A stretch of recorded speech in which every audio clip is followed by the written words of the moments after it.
Hi mga chan! Nurse T nga po pala ulit and welcome back to my YouTube channel. So in this video po, i-share ko naman sa inyo yung aking CGF-NS preparation. So kailan nga po ba ako nag-initiate ng aking CGF-NS? Noong December 14, 2023, naka-receive ako ng email from my direct hire agency na better daw i-start ko na yung pag-prepare ng aking CGF-NS. And also in this topic, dinivide ko siya into two parts and sa video na to, yung part 1 nito is i-tackle natin about yung pag-fill out ng my profile. I-fill out lang natin doon yung mga personal information natin together with our histories like educational history, employment history, yung mga licenses and examination, and also our English proficiency examination. Any English proficiency examination. Like in my case po, IELTS. And disclaimer nga lang po mga chang, hindi po ako eksperto sa kahit ano po ng mga to. Ang sinishare ko sa inyo is based lang po sa aking mga experiences. And ginawa ko po yung best ko para i-explain to dahil hindi ko talaga siya nailista step by step.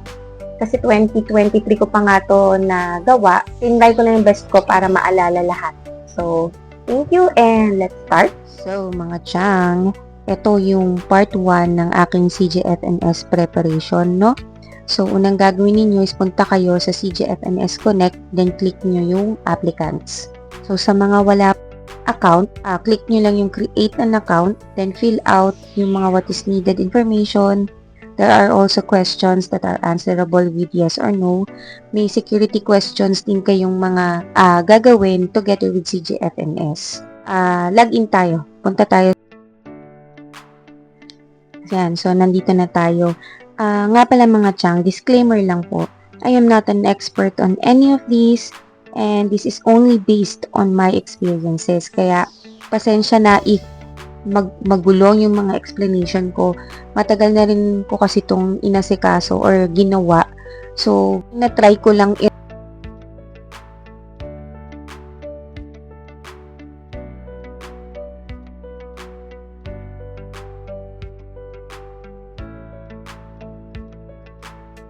type natin yung ating tapos yan, may lalabas na security question, then submit security answer. So, ayan guys, welcome to my dashboard.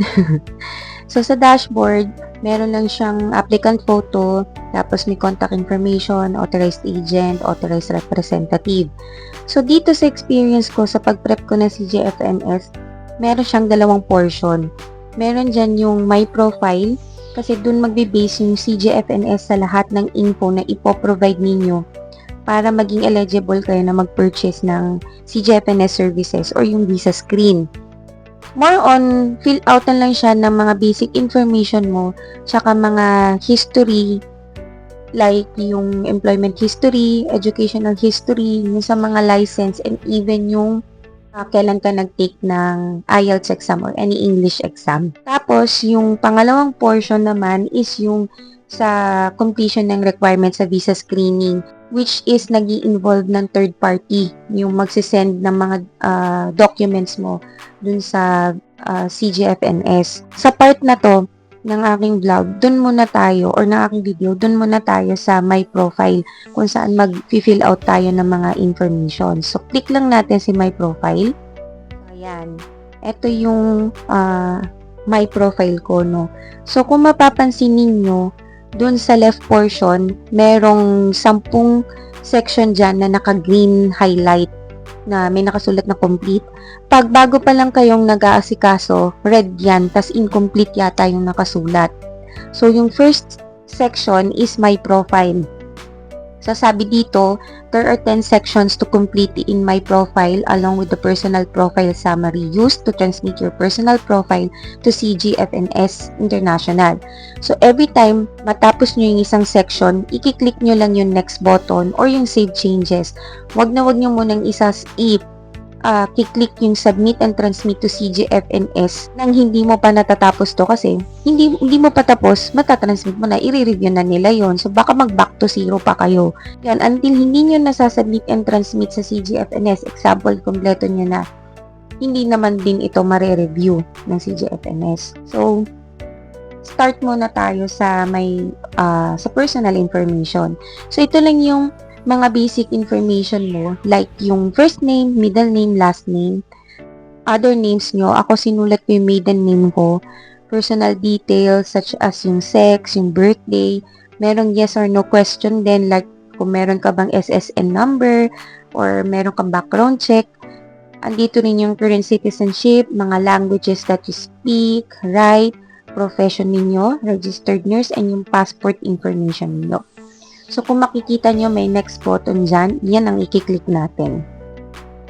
Okay, so yung next section is the contact information. So, you have to provide your contact information kung saan get in touch kayo ng CGFNS through telephone ba or postal mail. So, dito, ang nilagay ko sa mailing address ko is yung present address ko. Ganon din sa physical address. Tinanong ko din kasi to sa direct agency ko kung ano ba yung ilalagay ko sa physical address. Sabi niya kung ano din daw yung nilagay ko sa mailing address. And then, yung sa contact number, primary phone number and alternate phone number. So, dito, medyo nahirapan ako kasi hindi nila tinatanggap. Either lagyan ko ng +63 or tanggalin ko yung +63, idiretso ko na agad ng 929, 939, pati yung home number namin. Ang ending, tinanggap na lang niya. Paulit-ulit ko kasi itong tinipe. Tinanggap naman niya yung number ko lang na walang 0 or +63. So, after niya, next tayo. So, yung ating next section is the employment information. So, dito, basically, ang ilalagay nyo, syempre, yung employment history ninyo. Pero, sabi naman dito, yung over the last 5 years ng profession na inilagay nyo dun sa personal information, which is yung registered nurse nga.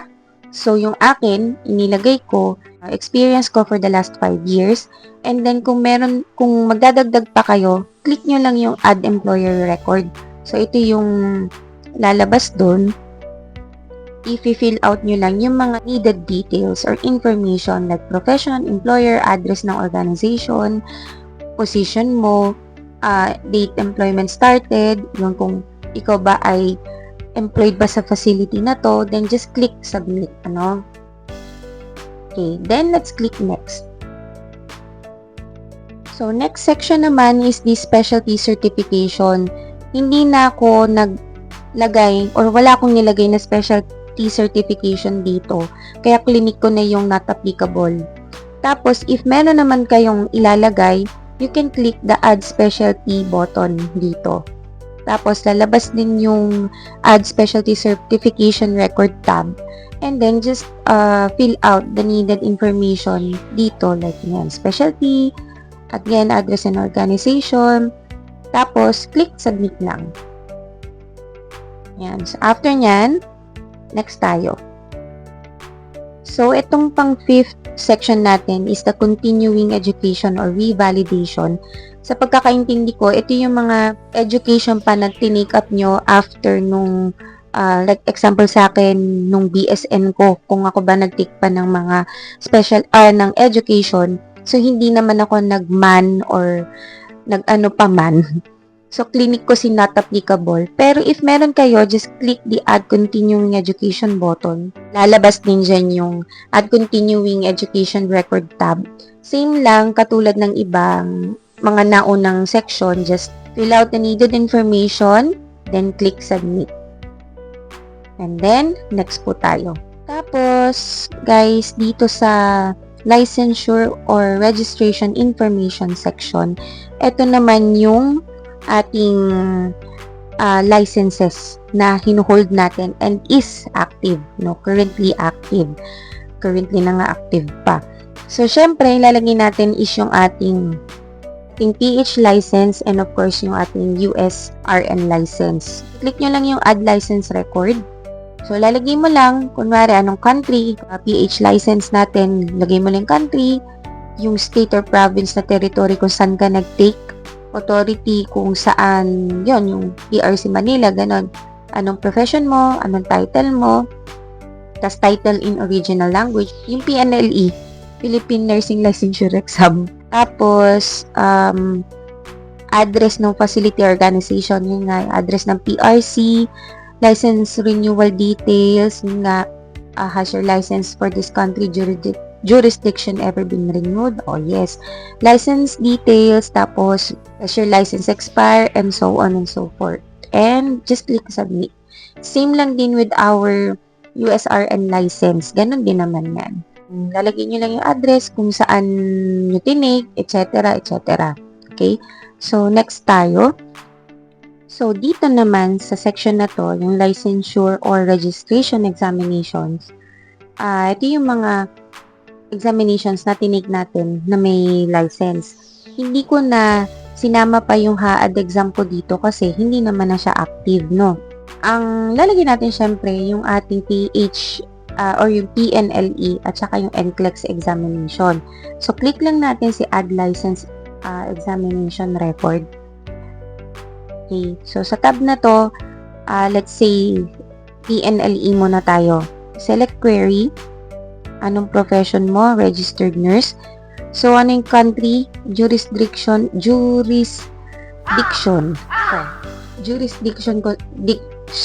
Ay, naku. Kung saan nyo tinig yung exam. Tapos, kung saan province. So, punta tayo Manila. Okay. License examination is Philippine. Wait lang, tatahol yung asa namin. So, Philippine nurse. Philippine nursing licensure. Exam. X. Okay. Philippine nursing examination. Philippine nursing licensure examination. So, anong authority? Of course, ang PRC. Tapos yung address ni PRC, tapos kung ilang beses kayo nag-take, at kung napasa nyo ba yung examination, of course, napasa natin. Tapos yung ating NCLEX RN naman, so profession is, click natin, registered nurse, saan country natin tinig to? Kahit dito yan sa Pilipinas, ang nilalagay natin is the United States of America. United States of America, excited na ako sa'yo. Tapos, kung saang province, territory, or state, New York, kasi New York po ako New York yung state ng exam ko. Tapos, formal name, click nyo lang yan, punta kayo sa NCLEX RN. Tapos yung NCLEX candidate ID number niyo, tapos authority, of course, sa New York State. Yan. Doon tayo sa New York State Education, New York. Hindi po tayo dun sa licensing services, ha. Tapos, lagyan nyo lang yung address ni NYSED. Tapos, sagutin nyo na lang yung mga remaining questions. Okay? So, X tayo.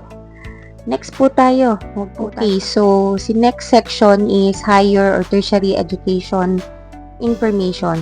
So, ito yung ating college or yung ating BSN sa ating place, no? Associate, diploma, bachelor's, master's, or doctoral.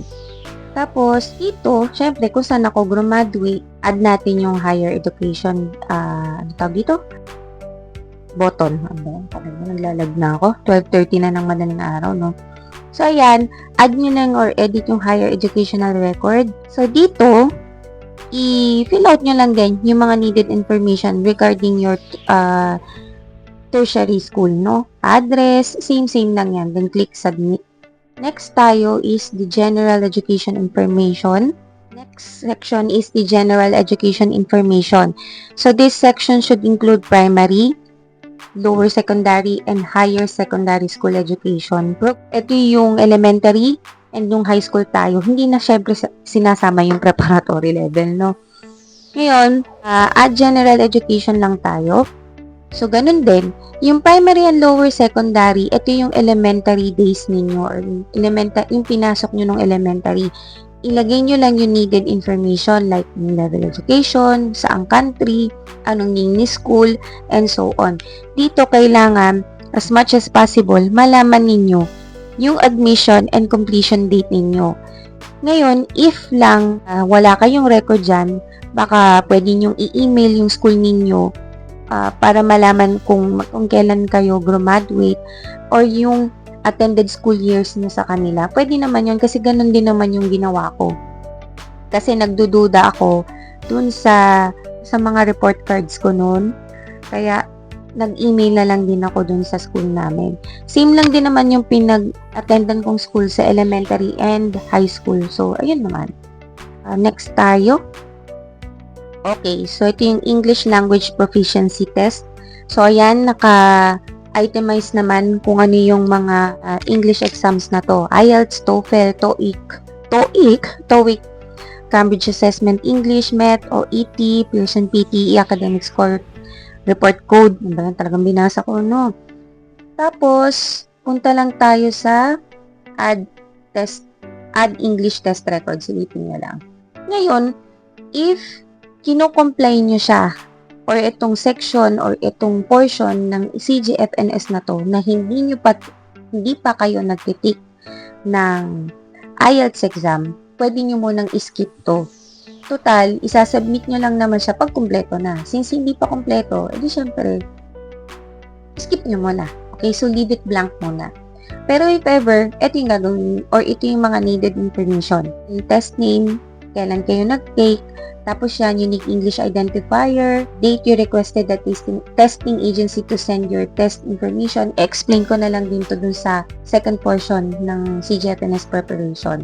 Okay, pwede nyo skip yan. And then, the last section is the CGFNS personal profile summary from the word itself, summary ng pinag-fill outan yan. So, titingnan nyo lang yan kung may tama kayo or may mali kayong na-input. Pwede nyo siyang i-edit. Nakasave lang naman yan. So, never click the submit and transmit to CGFNS button unless na-comply or na-complete nyo na siya. Nakalast ko kasing na-comply is the IELTS exam.